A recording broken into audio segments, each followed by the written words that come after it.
So after you watch this video that's coming up, and then you see the news article, I want you to ask yourself, is what she's saying all made up?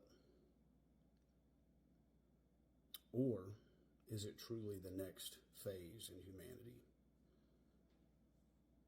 And remember, every 80 years, something big happens. 80 years ago in 2024 is World War II. 80 years before that, Civil War.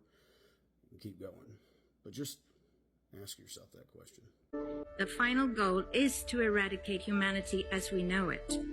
Once you understand the final destination, it becomes much easier to look back and identify the psychological conditioning, the biological tampering, the cultural grooming, and the educational prepping that we have been subjected to for decades in preparation to making us accept a post-human future.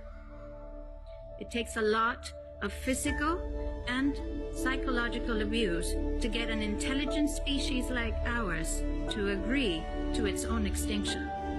Most, if not all, that has transcended in the last 60 years was designed to get us closer to accepting such a dystopian reality.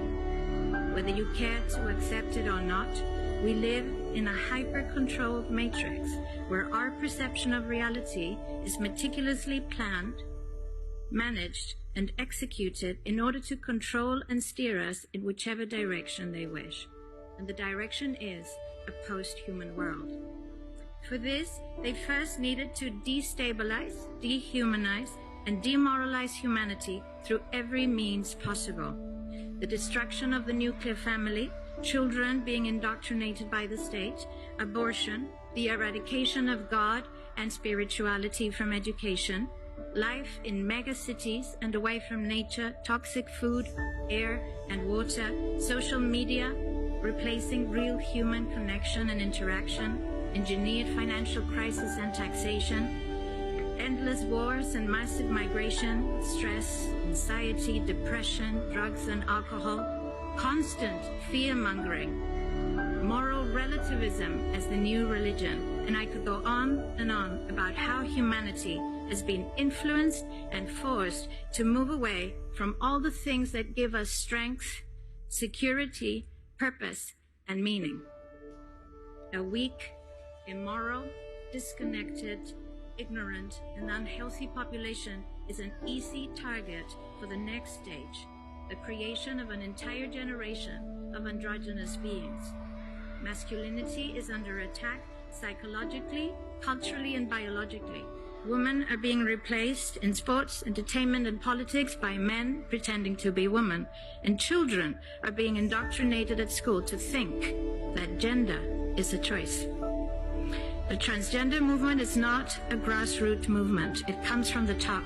It has nothing to do with people's freedom of expression, sexuality, or civil rights.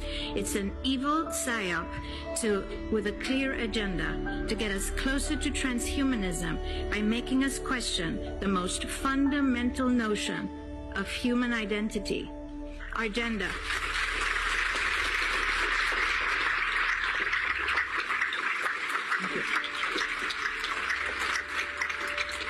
If you don't know who you are, if you already identify as a hybrid between a man and a woman, you will be easily convinced to become a hybrid between human and machine.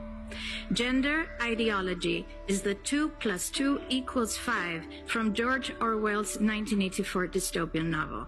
It's the final test to see whether we will follow the most absurd party line towards our own extinction. But 2 + 2 = 4.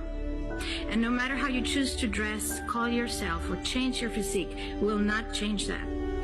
The sad reality, though, is that in the gaslighting process to get us closer to a post-human future, they have mentally and physically harmed an increasing number of children and young people. And it's only getting worse. This must be stopped.